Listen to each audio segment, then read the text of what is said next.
Okay, just a quick demo of the iStrat. Okay, so you can see, there's my sock. There's the stand, and all the cables drop through that hole and then come out the back because I hate cables and they shouldn't be seen.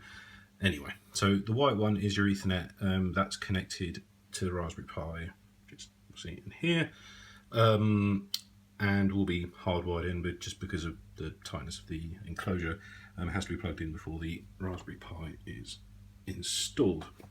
But the other excitement, you have your audio cable, which is included, and obviously your power. Now the power is a, what's that, micro USB, but the power supply has to be about 2.5 amps, which I'm supplying with the unit. Excitement. Right, anyway, so look under here, obviously the hole.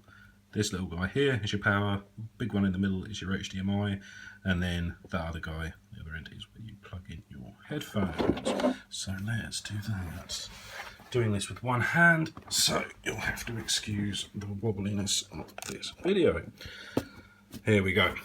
So, first thing I need to do is, I'm going to dangle this precarious thing, no I'm not. I'm going to put this here like that, and yes, this will probably work.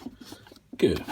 Okay, so headphone, da-da, that needs to move fat fingers out of the way, and I need to plug that in. Where are we? Yes, let me look at my video. In there, da-da. Okay, and then the power you need to plug into the micro USB. Now, annoyingly, this generation of Raspberry Pi does not have a soft power on function, even though you can soft power off.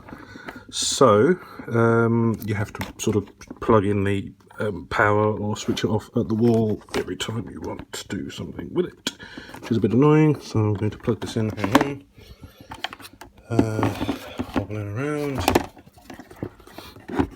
Oh. There it goes. You can see that, right? Just, hey, there it is. Alright, so plug that off, drop my phone, plug that back in there. Okay, so then it starts to boot.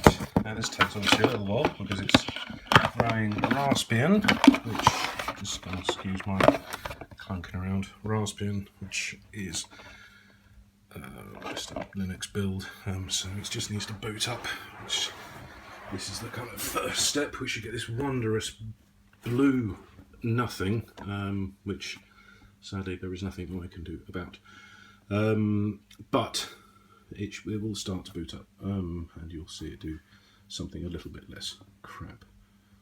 Oh, here we go. This is all in real time, not edited, hence the wobbliness and all the other crap. Right, there we go. So Dave's iStrat loading. And then it will start off here, which is your basically number one in your playlist. Now, I'm just running into a SoundLink Mini because they sound ace, but you could use whatever you'd like, of course. So the controls, if I just zoom in a little bit here, see how easy you can see this. Probably you can see this a lot better in the flesh. I'll just point these out. So far left, this guy here is a select. We'll come back to that in a minute.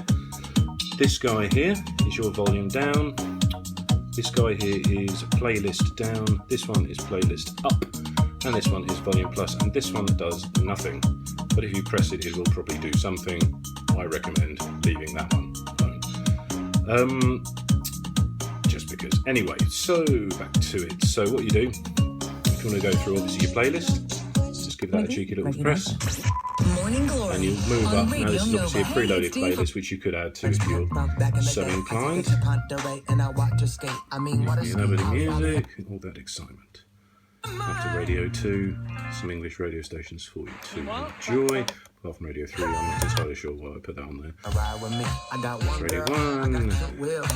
Your top 3 Radio Nova, which is actually Irish, and then Smooth Manager, I have no idea where that came from, but it's actually pretty cool. Right, so you can adjust the volume obviously down. It does this in 2% increments. Nova.ie. It all starts October 12th only on Morning Volume Glory up. on Radio Nova. Volume up. Morning Glory, weekdays 6 to Volume 10 up. On Radio Maximum Nova. with excitement. Hallergas.ie. Haller, Right, let me just now pause you the music can. for a sec. It's back. I'll just turn the unit off. Okay, so this guy here, this is sort of relatively useful, gives you some sort of system information and business. So if you push this guy, so what you can do is use the up-down arrows to scroll through and display all sorts of pertinent information, and you can select using this guy right here. So if you want to see your IP, that's your IP, that's my IP, but yours will be different. Then you can go through and you can change the audio output to be the HDMI port if you're so inclined. Analog, which is set by default. Yeah, I mean, it can auto-select if you want. What did I go past one? Oh, this wasn't by. There we go. Right, so then you've got exit to main menu, which will just take you back to where you're playing your music. So there's a few things you can do. Reload playlist, which is quite useful if something goes a little bit funny. All this does is just kind of returns to a default mode and reloads in all the playlist information if something's gone a bit nuts. And I've gone past it again.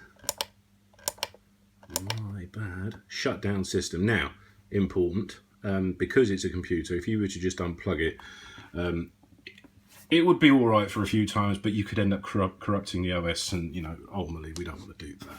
So when you actually want to turn this thing off, shutdown system, and I'll do this for you right now, is just simply shutdown system, push the button to select. It says goodbye and have a nice day, which is nice and American, of course, and it will turn off. And this is doing this in a safe way. It's unmounting all the discs and all the other crap that you do.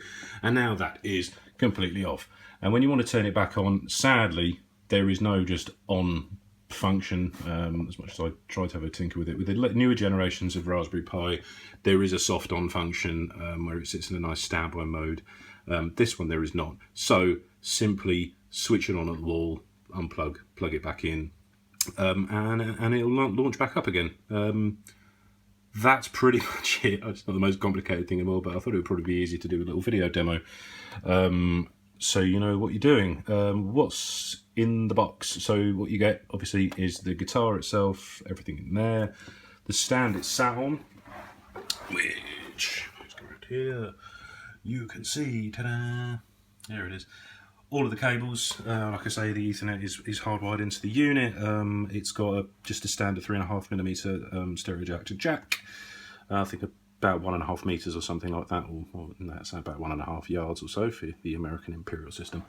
Also comes with a power supply. Now, the only thing you'll need to get is a UK to US adapter, which I'm hoping you'll be able to get, or alternatively another power supply, because the US version was not available for me to buy. That's it. So there you go. Ta-da. If you have any questions, just let me know. But have fun. All right. Bye.